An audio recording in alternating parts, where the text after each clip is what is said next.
Hello there, good morning. You're welcome to GHOne on GHOne TV. I am Sewam here. Let's begin with our top stories.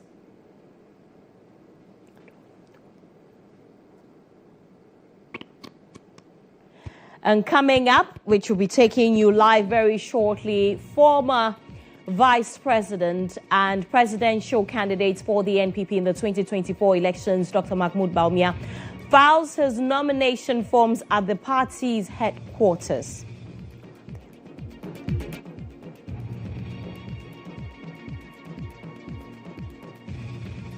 Also coming up, we have details as Greater Accra Regional Hospital challenges the findings of committee set up to investigate the alleged assault case at the facility and says the nurses were not invited to present their evidence.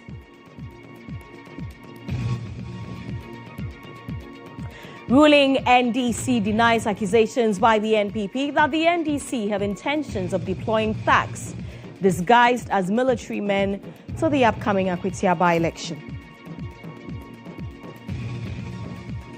And later in business, GRA clarifies time frame for clearing perishable goods, dismissing the claims by the Importers and Exporters Association that the period for doing that is 21 days.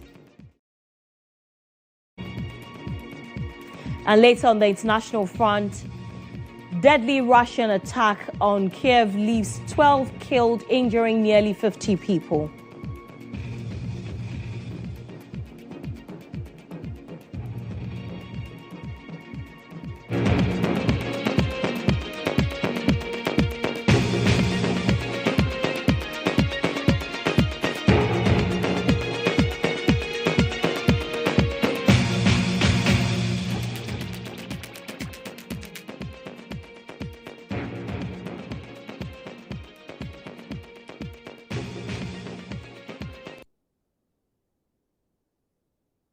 You're welcome. We're streaming live on Facebook, on YouTube, and on X. Please join us.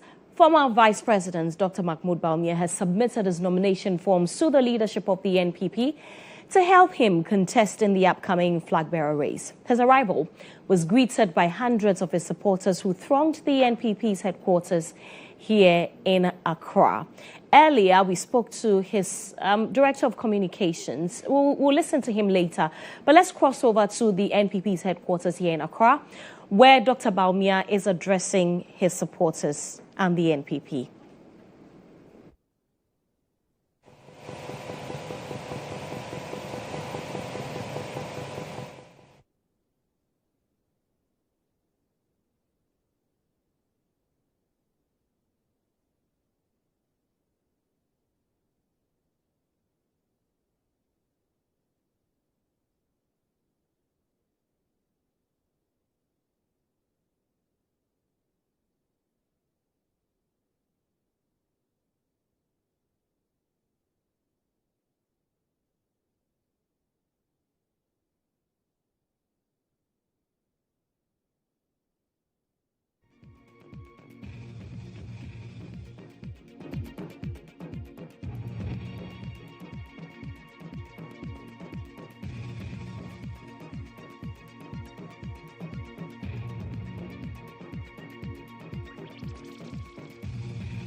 To be a success in Ghana's politics includes a large capacity to stomach all sorts of attacks.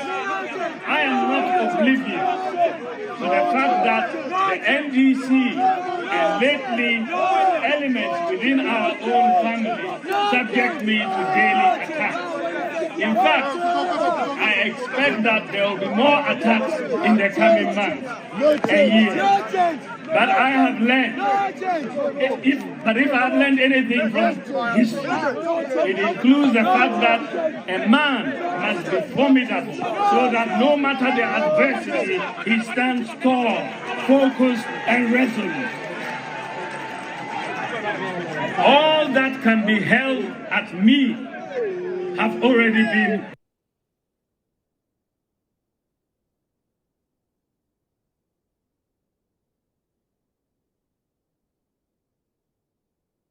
Ghana, the IMF, and even the NDC kingpins are now admitting on many matters that Bawumia was right. We apologize for that. Director of Communications for the Dr. Bawumia campaign, Dennis Miracles Abaji, says the NPP's surest path to victory at the 2028 general elections is with the former Vice President, Dr. Mahmoud Bawumia, as flag bearer. Speaking on GH Today with me, Mr. Abaji described Dr. Bawumia as the party's best bet to win. He argued that Ghana's political history shows even so-called abysmal performers have gone on to become president, suggesting Dr. Bawumia's record places him in an even stronger position. He dismissed what he called the cowardice of campaigning on what someone cannot do, urging contenders to rather highlight their strengths instead of attacking rivals. I, together with hundreds of thousands of Ghanaians across the country, are without doubt that amongst all the candidates who are running, Dr. Mahmoud Bawumia stands tall. He is the most prepared of all the candidates. He is the formidable candidate you can find amongst the lots. And for us in the MPP, all we want is a win in 2028. And clearly, he is a winnable candidate to take us into 2028. All the presidents, apart from President Rawlings, are presidents who had abysmal performance in their first elections and yet went on to win. That is what the data tells us. So even if we are to go by that argument, then still Dr. Mahmoud Bawumia, stands tall. I don't see why we are going into a contest and I need to destroy you falsely in order to get any political gain. I think it's very infantile. If you do that and I watch you, I realize that you have no substance. Dr. Mahmoud Bawumia, three things. Let me sum it up in three things. He's the most prepared. He's the most marketable. In elections, brand identification is crucial. John Mahama. It makes a lot of difference. Nana Akufo-Addo. It makes a lot of difference. Atameos, he did 3 times. Atameos. It makes a lot of difference. And I'm not the one saying it. Data shows. The science of the politics shows it. So that is one. Number 2, he is the one that has stood in the line of fire. And that is what the party needs. That person that can stand in the line of fire, in the battlefield against our opponents. That is what we need.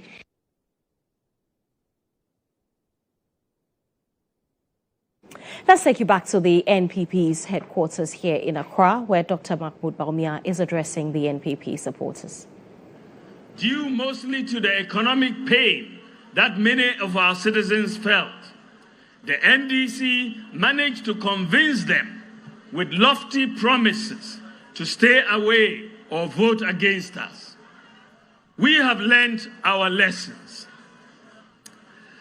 I assure you that these lessons will be put to good use when we return to office in 2029.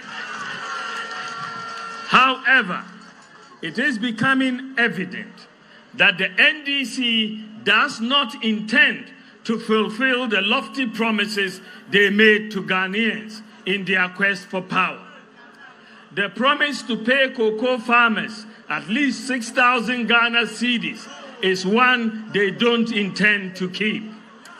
The promise to institute a state of emergency and repeal LI 2462 to fight galamsey is one they do not intend to keep. The setup of the gold board to execute the gold purchase program is already unraveling, as miners are reluctant to sell their gold due to the unattractive prices offered. Remittances have reduced by 50% as a result of the misalignment in the exchange rate across the different foreign exchange markets. The promise to allow free expression is one they do not intend to keep. They promised to triple jobs and create new ones through the 24-hour economy. But it is evident that it was just a political gimmick. What the MPP and Ghana needs is a strong party that can hold the government accountable for these promises. Bawumia has always done that and will do that as flag bearer of the MPP. For the various candidates contesting the flag bearership, ask, won't Ghana and the MPP be better off if instead of focusing your guns on Bawumia, you focus on holding the government accountable to show that you can lead the MPP in holding the NDC accountable? Won't Ghana and the MPP be better off if instead of focusing on attacking each other, we focus on selling a vision for the party and the country? Our true opponent is not within. Our true opponent is out there. We need unity to win. I promise you that just as you have known me to be, I would not do anything to bring division or conflict within the party. If there would be anyone to create problems in the MPP, it would not be Bawumia. My vision is to expand the Ghanaian economy through rich ideas that provide incentives and measures such as a flat tax system for individuals, corporations, and for import taxes, and an enabling environment for business to thrive and accelerate the pace of job creation for the youth of this country. A future Bawumia government would recognize and reward the sacrifices of our grassroots. Many have lost their jobs under the current government, and we will restore their appointments when we come to office in 2029. My vision is to introduce measures that reduce the cost of living for the average Ghanaian and support for the vulnerable. My vision is to adopt a constituency-based development and budgeting framework in which local people benefit the most and the well-being of the individual is enhanced. My vision is for a modern, digitalized economy that offers equal opportunities to all, including women, the physically challenged, and the grassroots, not just for the rich. My vision is for the credit system to be accessible to all Ghanaians, as it is the case in the advanced countries. My vision is to energize domestic production and job creation and lessen the fiscal burden by dedicating 3% of our GDP of expenditure currently undertaken by the public sector to the private sector, with procurement being done locally. My vision is to achieve all this, starting with a strong, disciplined, united, new patriotic party. All my life, this country and this party have given me so much. I feel an overwhelming sense of duty to give back. That is why I didn't hesitate to lay down my job at the Bank of Ghana to assist the MPP's quest for power in 2008. And indeed, I lost that gamble. That is why I did not hesitate to leave my job at the African Development Bank to help the NPP in 2012. That is why I didn't hesitate to take the box at the Supreme Court as the star witness in the 2013 to fight for the NPP. That is why I have never hesitated to defend this party, even at the risk of mockery by our opponents. That is why I did not hesitate to concede the 2024 elections to preserve Ghana's peace. You can be sure that with Mahamudu Bawumia as flag bearer, I shall not hesitate to put my all on the line for the NPP and for Ghana as I have done before. I implore you to join me on this journey to rebuild our party and to reposition this great tradition to deliver for Ghanaians from 2028. I am committed to doing this with you, the grassroots of the party, supported by the mighty minority of 88 MPs. Let's win. Let's win together. Let's win with Bawumia. Thank you for your attention. God bless you, and God bless our homeland, Ghana. Win with Bawumia.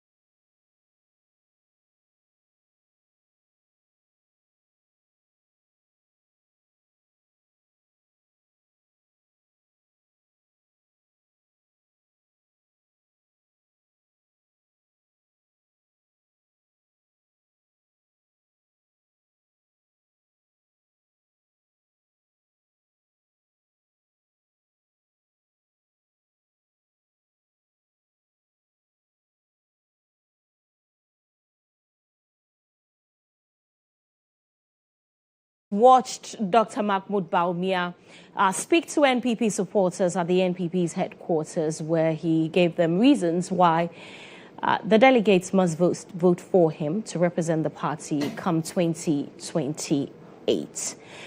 Still on the NPP, Hamza Suhini of the NDC's communication team says Ghana is dealing with what he describes as unforgivable deficiencies in both character and policy among aspirants in the NPP's flag-bearer race. He argued that delegates are being handed a choice of choosing the lesser evil, but urged them to ensure they settle on the best candidate to lead their party into the 2028 general elections.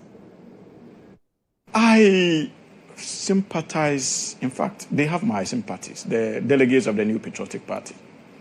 They are being presented with a poisoned chalice. And whichever way they look, they have been presented with a poisoned chalice, unfortunately. And whichever direction they look as delegates, they would have to swallow one pill that would eventually kill them. Be it Dr. Mahmoud Bawumia, Brian Achampong, what's the name of the former education minister, Chum, and the likes of Kennedy Agyapong. There is truly no viable candidate for the New Patriotic Party to present in the 2028 general elections. We are dealing with people who have unforgivable deficiencies, both in character and in policy-wise. The NDC has denied accusations by the NPP that they have intentions of deploying thugs to Akwatia disguised as military men to foment trouble during the by-election on Tuesday, 2nd September 2025. The NPP made these accusations in a press conference on Wednesday, 26th August. Here is the Director of Communications for the NPP, Richard Agyabeng.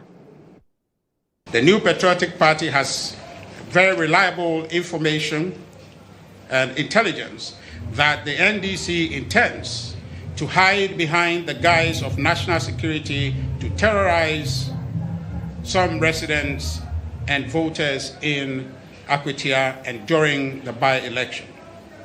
It is instructive to note that the police administration has indicated their deployment of 5,000 servicemen for the Akwatia by-election.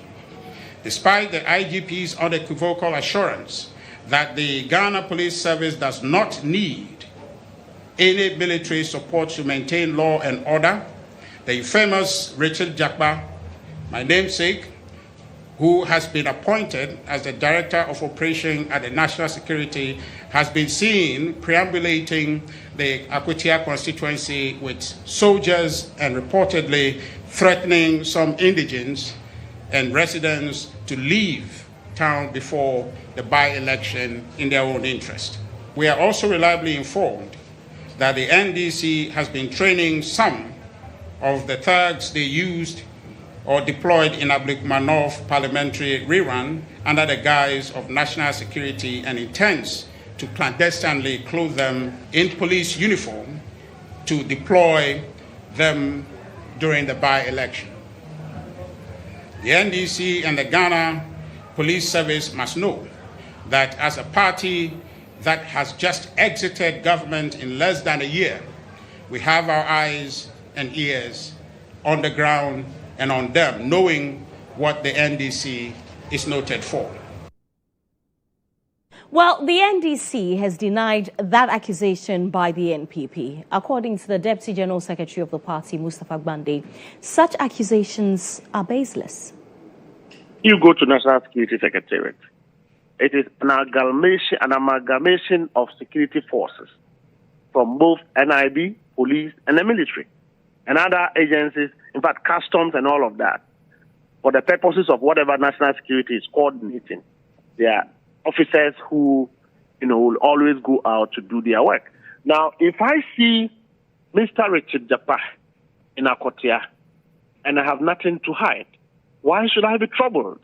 With or without the police? The NDC has a mechanism. Our machinery is well grounded to win us this election. The MPP went for an election with us in 2024 December. They had the entire state apparatus at their disposal. We beat them to their game. The NDC would not rely on the Ghana Police Service or national security to win an election. But let me ask, if it is alien for national security to have an oversight on any national election,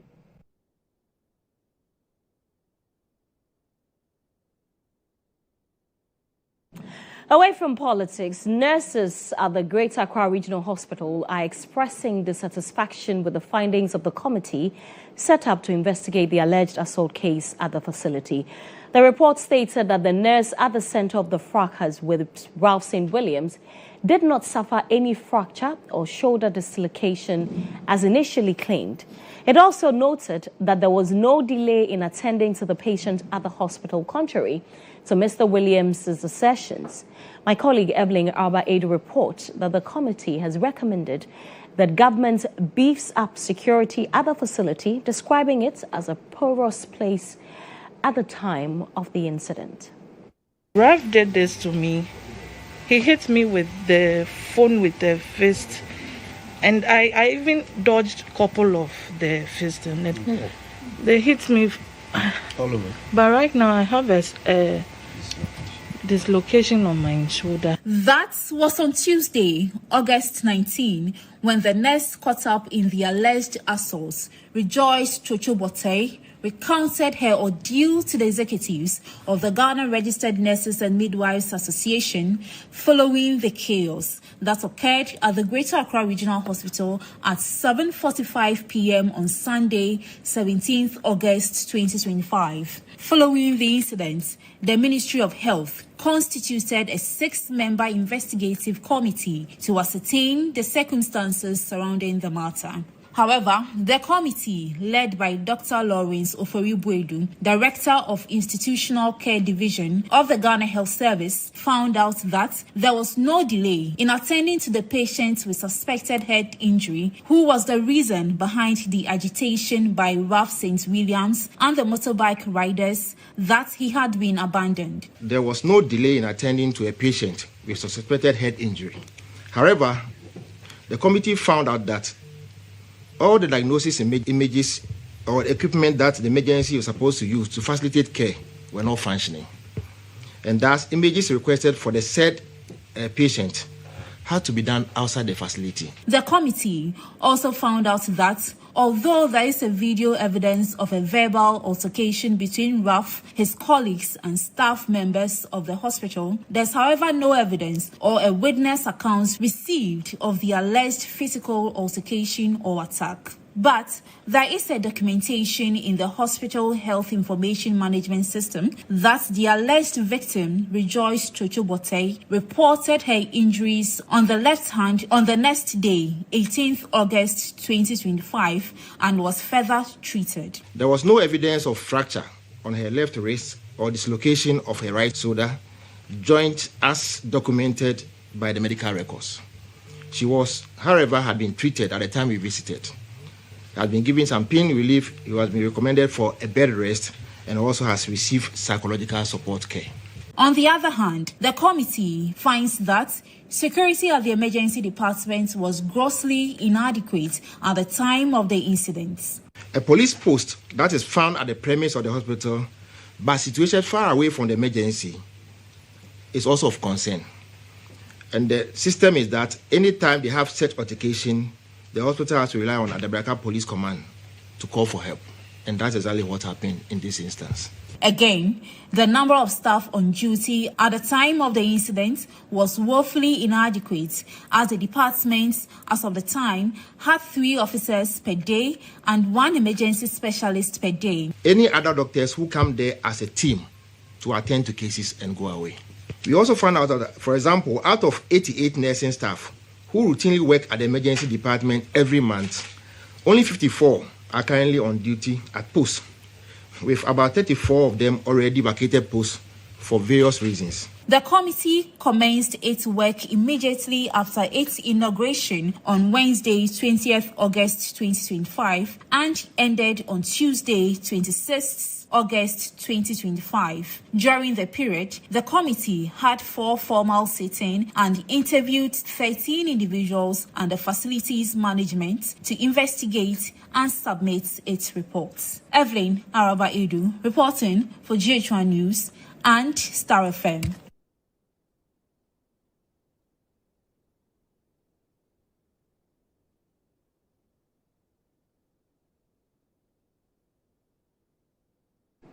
Well, the spokesperson for the nurses at the Greater Accra Regional Hospital, Sarah Dankwa, has mounted a spirited defense for Rejoice Chochobote, the nurse who allegedly was assaulted by social activist Ralph St. Williams.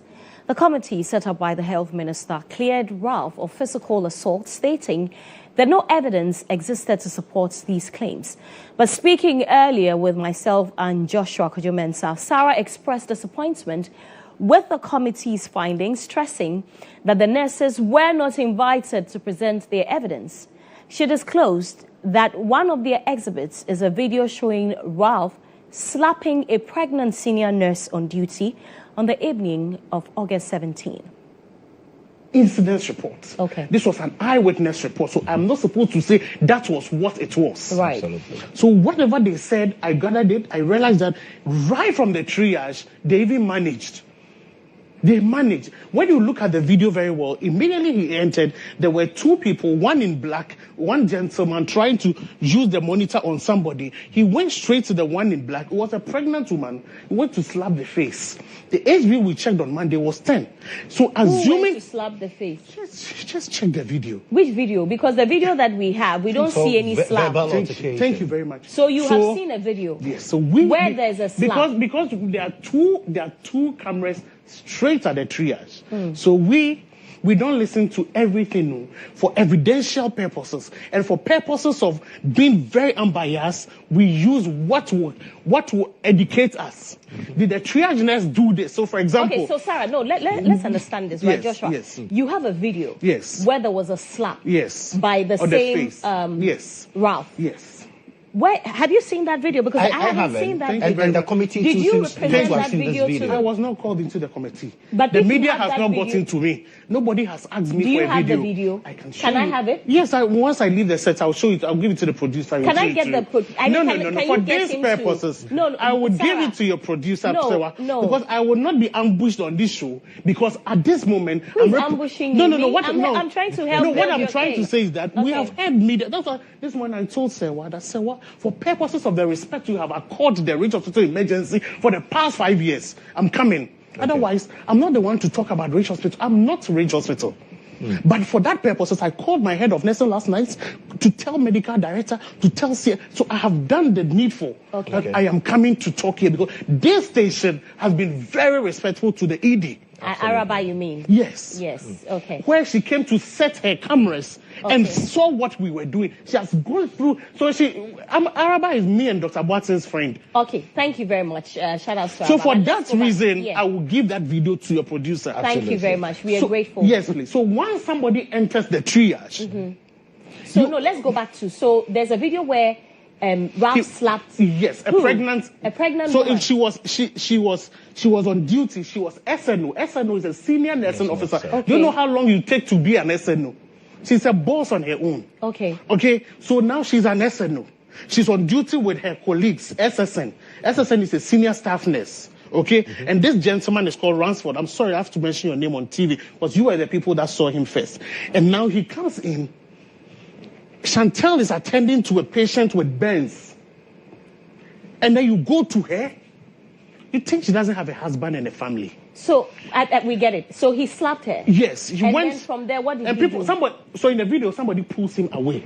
Okay. So I'm going to show you all that. Okay. So it is on that account that I know I have a case. That's why I don't talk plenty. Right. Please But understand. this pregnant woman is different from the rotation nurse. Yes. So at what point did the assault on the rotation Thank nurse you happen very much. to? You said this is a very good question. So once Ransford sees.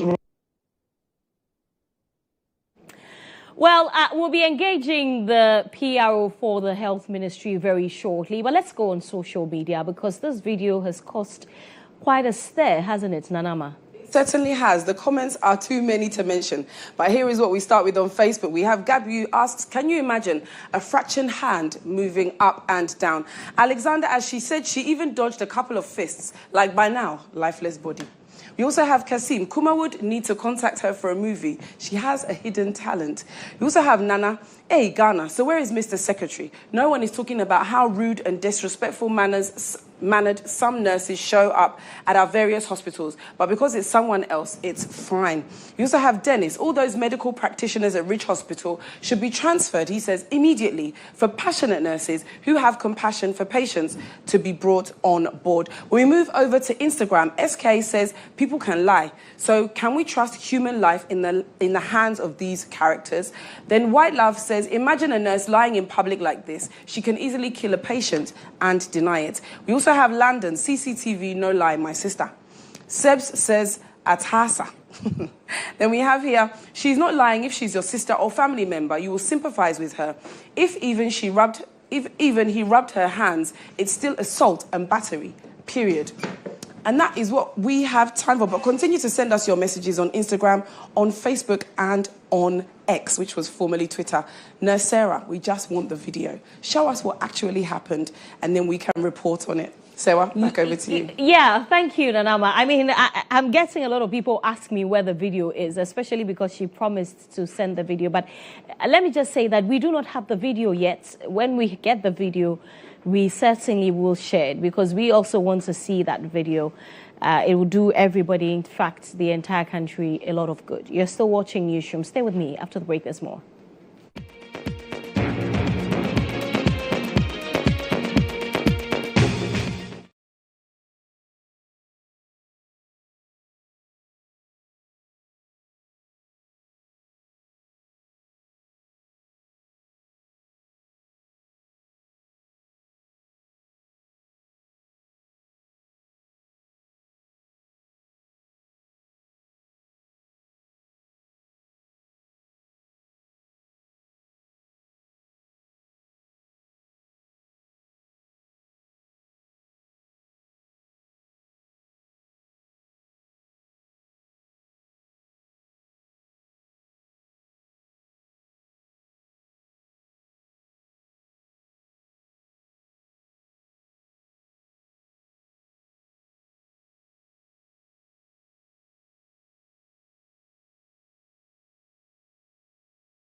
Welcome back to Newsroom on GHOne TV. I am Sewam here. Let's take you back to the Ridge Hospital video.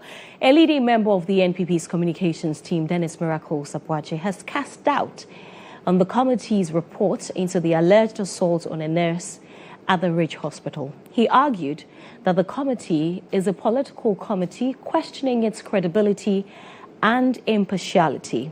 Miracle Sapwache further wondered why Ralph, the accused, has not yet been picked up by the police for questioning. I, together with hundreds of thousands of Ghanaians across the country, are without doubt that amongst all the candidates who are running, Dr. Mahmoud Bawumia stands tall. He is the most prepared of all the candidates. He is the formidable candidate you can find amongst the lots. And for us in the MPP, according to the government, is nothing.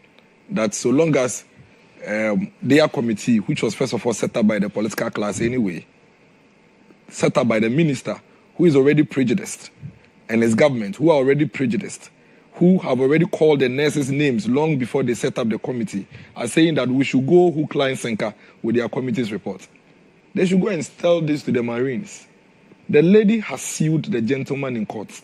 For me, the only thing I'm waiting for is the outcome of the court ruling and the court proceedings, because that is where we can actually trust in the issues there. You don't, a minister that has set up a press conference and gone after the Ghana Registered Nurses Association, a government that almost all of its functionaries have gone after the nurses, tells me that they've set up a committee and that their committee has gone to do an investigation in a matter that they are already prejudiced. They themselves, even before they set up the committee, was already saying that nothing happened to the nurse. And we're calling the nurses' names. And you think that I should believe a political committee? What are you talking about, Sewa? Let's have a conversation on the back of this. Tony Goodman speaks for the Health Ministry, joins me on the phone. Mr. Goodman, thank you very much for your time. I had an interview with the nurse PRO for the Greater Accra Regional Hospital. I'm sure that you've seen excerpts of that video where she says that they have video evidence, for instance, of Ralph assaulting another senior nurse by slapping her in the face. They actually, well, according to her, she spoke with the nurse in question, which is Chocho, but you didn't talk to her. You didn't talk to majority of the nurses, which is, when I say you, I mean the committee that was set up to investigate the matter, of which you remember, didn't speak to the nurses at the facility. How do you respond to that? Thank you. Good afternoon to our viewers. I watched that interview with her, but she said she was sending you a video. Have you received the video? I have not received the video yet. Okay, so we can just say she was just lying on camera. Maybe lying is too strong. The other question is that whether we spoke to all the nurses. I'm not sure we are supposed to speak to every nurse at Ridge Hospital. We spoke to the nurses who were on duty on that day, spoke to the medical officers who were on duty, spoke to the security on duty, and then spoke to management. We did the opening with management and did the closing with management. So I'm not sure we are supposed to speak to every nurse. We asked them to bring evidence. They brought the evidence, and that is what we have used.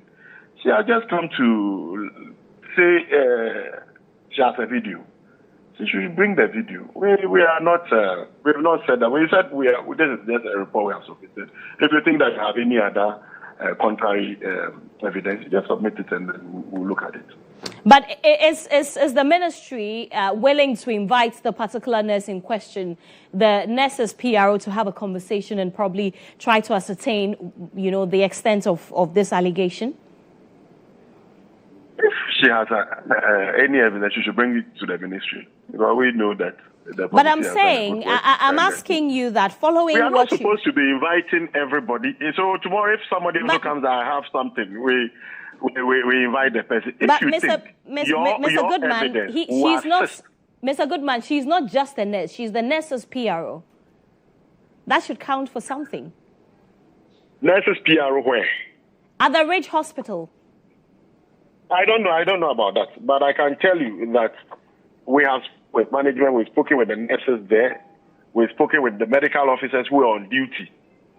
And nobody corroborated what the lady said. We've spoken with Rejoice. Chuchu, we spoke to Rejoice, spoke to all the doctors. So, Mr. Goodman, let me ask you this. As part of your report, which I have seen, you say that the nurse in question, which is the Chuchu, was treated for pain. She reported pain, and then she was given pain medication. What was the pain medication for exactly, per your findings? She complained of having body pain, so she was given that. As a result of the alleged assault? That has been discredited already by our report. So we've not seen anything like that. So I'm asking that on what grounds was she given the pain medication and asked to rest? If you go to hospital and you complain of pain, you will definitely be given a painkiller. Yes, but in this... of wherever the pain is coming from. I agree with you, but in this case, we all are aware of the reason why she was complaining of the pain, no? We didn't establish what actually contributed to the pain. You weren't interested in that? Let me, if you ask the question, listen to me. The record available at the time in the hospital did not suggest that she was beaten and as a result has body pain or has arm dislocation or fracture. The person she worked with on that day did not also say that they saw her being beaten. So if you put all the footages we have also reviewed, did not show any of that. So we have come to the same conclusion that there was no beating. As to why, if I complain about pain and I go to hospital, that pain killer will be given for me to be taken. So they have to deal with the pain, regardless of where the pain is coming from. You may have a inhibition. If I try attacking you, you may have a inhibition and feel some pain, and you'll be given some painkiller. So painkiller, that I did not say that you beat somebody or you were beaten, so take painkiller. No. Mr. Goodman, I am not a doctor, but I mean, I don't think that painkillers, there's one painkiller for every type of pain in the body. And for, indulge me, please. I mean, please hold on. Yes, if you go to the hospital and you say that you are in pain, you'll be treated with pain medication. In this case, this nurse in question said she has been assaulted. She saw a doctor. I am wondering why the committee didn't find out where the pain is from, whether it's headache, whether it's hand pain, whether it's leg pain, whether it's stomach pain. You didn't find out that. They just gave her painkillers to treat what exactly? Pain where? In her arm, her head, her stomach, or where? The medical report revealed that she has pain, or she complained of pain. Where? And then said she has pain. And for that reason, an X-ray was performed. That X-ray did not reveal any fracture on the hand. However, the medical doctor, because of the pain, gave a painkiller. That is what our committee has found out. As to the medical reason why a painkiller is given, that wasn't part of our work. All the right. reason, yes, for the assault and the delay, that is what we looked at. So I'm not sure that if you have a painkiller, if you have a pain on your chest, hand, or any part of the body, we will say that somebody actually hit you. No. Thank you very much for speaking with us. Mr. Tony Goodman is the PRO for the Ministry of Health. Away from that, the Member of Parliament for the Wa West constituency, Peter Tobu, has appealed to the factions involved in the Gbinyiri conflict to reflect on their shared history and rekindle peaceful coexistence. Peter Tobu made the appeal when he paid a courtesy call on the chief of Tuna Ra Safo Amantina, in the Sola Tuna Kalba district of the Savannah region. The chief of Tuna Ra Safo Amantina, described the conflict as needless, pointing to the poverty and deprivation in the area. He urged both sides to embrace peace and avoid further bloodshed. As part of his peace mission, the Wild West MP also visited the chief of Kalba Wura Amalia Saka, who lost his son in the disturbances, to console him. He later concluded his tour with a courtesy call on the chief of Sola Rua Abdullahi Nungbaso. Found it necessary to join my brothers from the other district who are just right standing behind me. And we need to make some moves.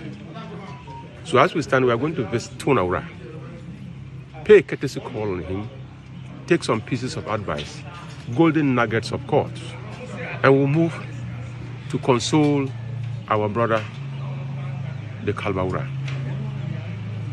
I know everybody living within the Kalba chiefdom are sons and daughters of Kalbaura.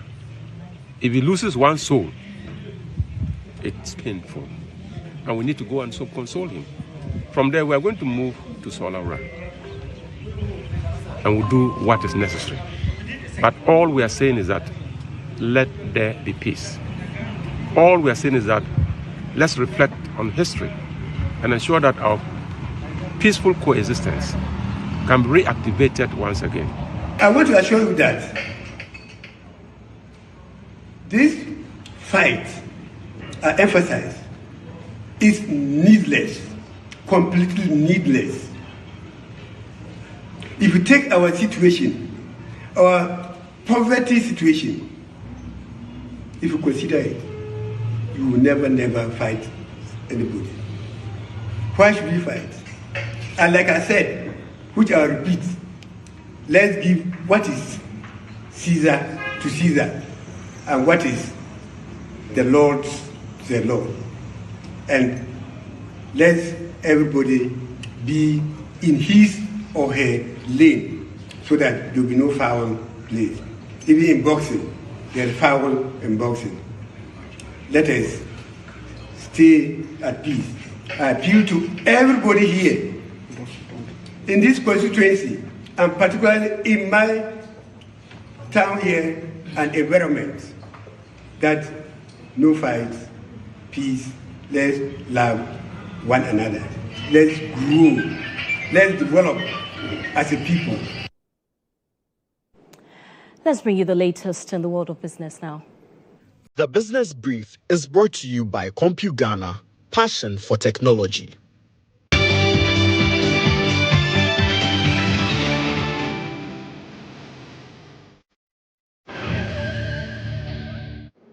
The Ghana Revenue Authority has refuted claims by the Importers and Exporters Association of Ghana that custom officials failed to follow due process in the auction of perishable goods at the port. In a statement, the authority explained that the Customs Act 2015, Act 891, provides clear guidelines on how perishable and non-perishable goods are treated. The GRA clarified that Sections 52, 53, and 59 of the Act outlines procedures for handling imported goods, including vehicles that are not entered and cleared within the stipulated time frame. Specifically, under Section 53(3)(a), perishable goods left uncleared for more than 21 days may be disposed of through public auction by a proper officer. For motor vehicles, however, Sections 55, 57, and 59 grant a special treatment period of up to 60 days for valuation and clearance. The authority emphasized that it is misleading to suggest that importers have 60 days to clear perishable goods, insisting that the law treats such differently from vehicles. The GRA further encouraged importers to take advantage of the pre-cargo arrival clearance system, which allows duties to be paid before cargo lands, ensuring smooth and timely clearance.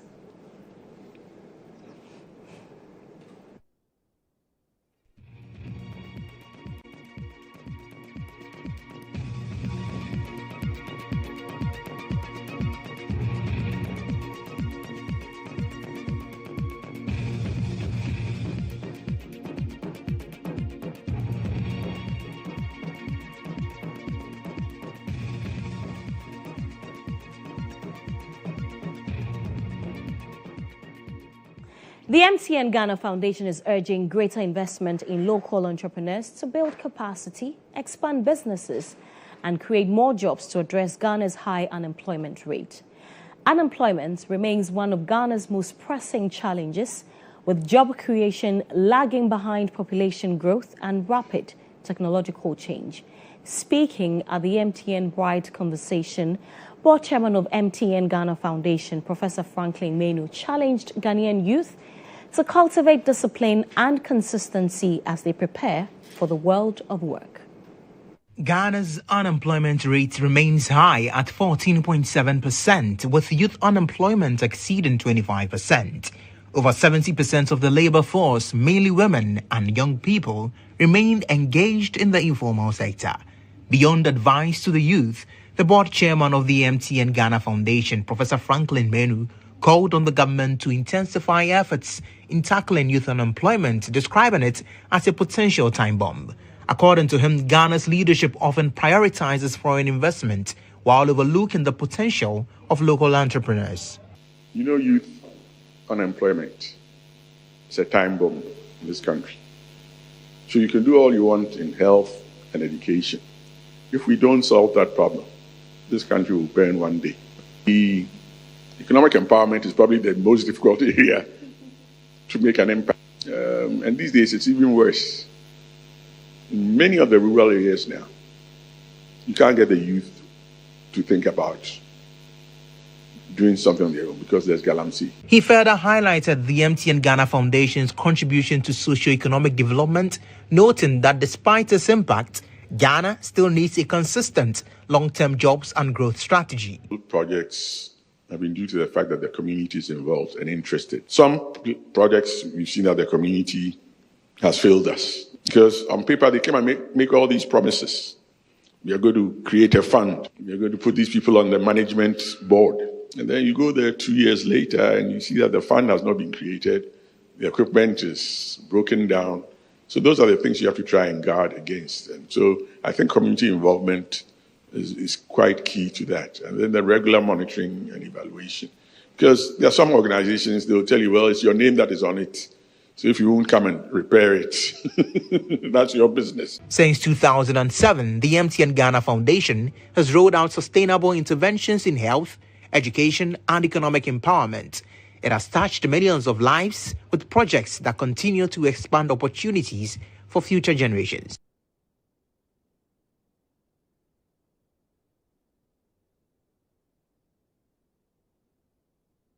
The Ghana Publishing Company Limited has declared a firm stance against individuals and groups involved in pirating the Ghana Gazette, warning that offenders will face arrest, prosecution, and possible jail terms. The move, according to the company, is to safeguard the integrity of the state's official publication. Speaking at the launch of Gazette 360, a nationwide public education campaign, the managing director, Nana Kwesi Boete, explained that the initiative seeks to highlight the importance of the Ghana Gazette while making it more accessible to citizens, institutions, and businesses. Often mistaken for a newspaper, the Ghana Gazette is an official government document that records statutory declarations, notices, and vital information under oath.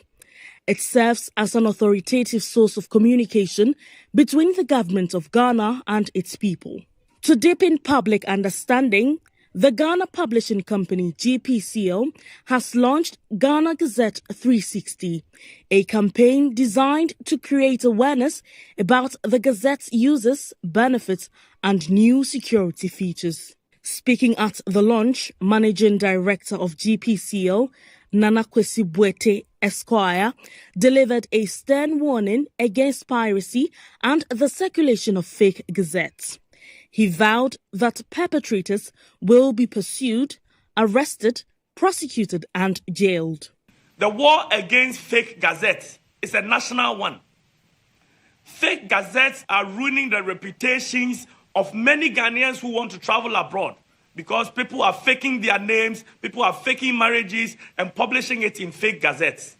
We will not allow the integrity of this country to continue to suffer because Some people intend to profit from an enterprise which is illegal and which, of course, is destroying the integrity of the Ghana Gazette. We will chase you, we will arrest you, we will prosecute you, and we'll make sure you stay behind bars.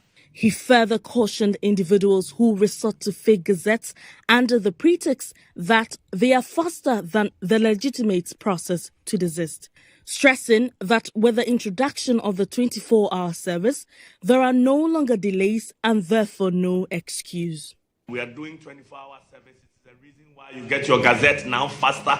It is the reason why those times when people had to wait 8 weeks to get a gazette, and therefore they went to Goro Boys in the hope that they will get it faster. So people's excuses were that if we come to Ghana Publishing, we never get the gazette. So I go to the man by the roadside, he can do it for me in a week. Of course, you got it in a week because he got you a fake. Now, you can get a gazette within 24 hours. If you come here today and you need your gazette tomorrow. And that's it for sports. That's it for business. Coming up now is the latest in the world of sports. Benghazi standing by. Hi there. It was brought to you by CompuGhana, passion for technology.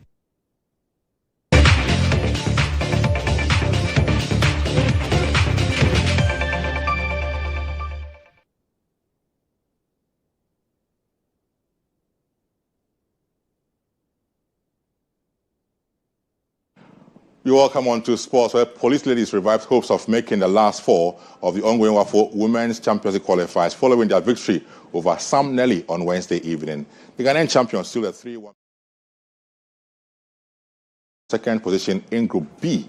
Yusuf Basigi's side counted on goals from Grace Enima, Sarah Nyako, and Deborah Efriye to seal their all-important victory over the side from Benin. The police ladies will next play against ASKO of Togo in their next fixture on the 30th of August.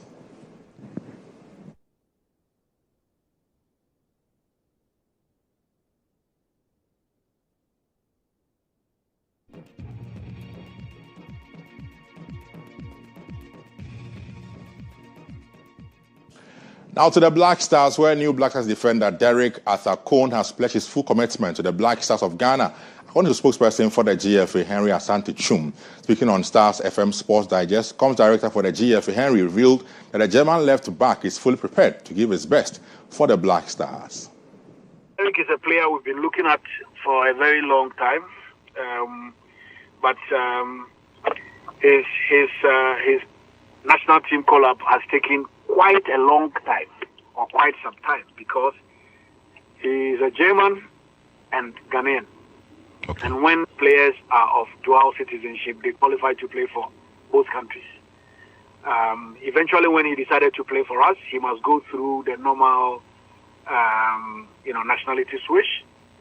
And you also have to ensure that the process is smooth. We've been engaging with him. We've been engaging with his parents. Even yesterday, we spoke with him to inform him about our decision to bring him at this particular time. He gladly accepted it and has decided to commit to Ghana, which we are very happy about. Meanwhile, Leicester City player or forward Fatau Shahaku was one of the key players who could not make the squad released by Coach Otoado ahead of the qualifiers against Mali. And of course, the spokesperson for the GFA, Henry, has clarified and issued a statement on why the player has been left out this time around for the games against Mali and against Chad. We all know that Abdul Fattah Shahaku has been absent for a very long time. He got injured when we played against Angola in Luanda in the AFCON qualifiers. That was last year, November. And he sustained an anterior cruciate ligament injury, which kept him out of action for about 6-7 months. He recently returned from rehabilitation. Luckily, he went through pre-season successfully, and he has started the season on a very positive note. But the reason why Ishahaku was left out is because of, one, the kind of injury he sustained, which is a very serious injury that even sometimes ends players' careers. The second reason is that after discussions between our medical team and the medical team of Leicester, we reached a conclusion that we did not have to rush his return. And that should end it for us in sports. Up next, though, is international news.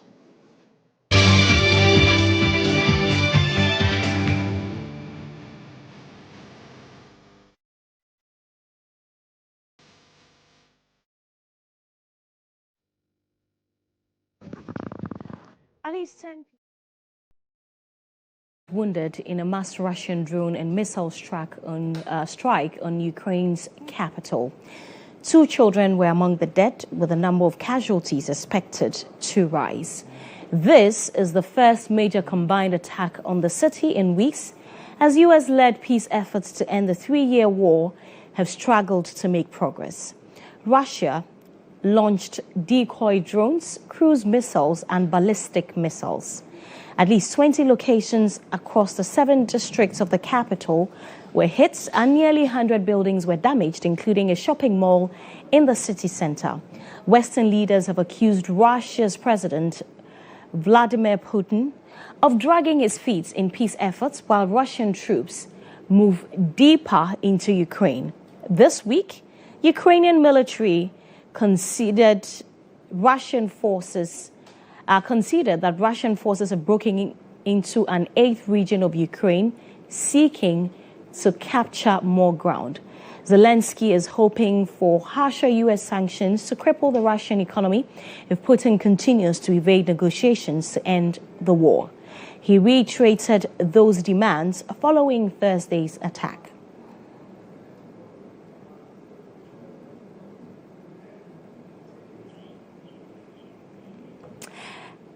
And that's it for the news. On behalf of the entire team led by Mrs. Alisini, thank you very much for watching. The news team will be back at 6:30 with News Tonight. I am Sewa Mie. Have a good afternoon.